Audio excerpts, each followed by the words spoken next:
দেখো গরম ভাত, এটা গোবিন্দভোগ চালের ভাত, এটা নিয়েছি। আর এই ইলিশ মাছ,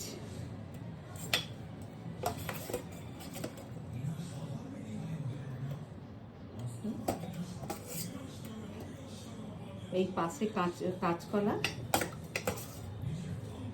একটাই বেগুন নেব।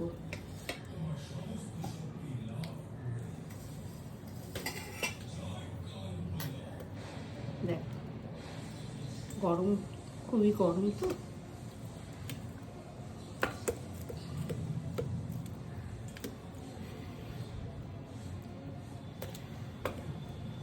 মাছের ডিমটা দেখো কত, মানে ডিম ভরা মাছ তো, এই দেখো।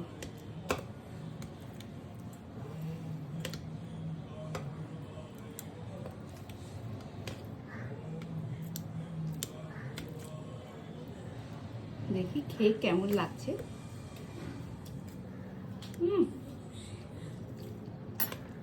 ডিমগুলো মুখে দিতেই যেন ঝুরঝুরের মতো চারিদিকে ফুলের মতো ঝুরিয়ে যাচ্ছে।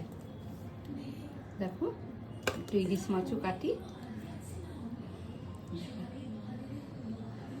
খুব টেস্টি।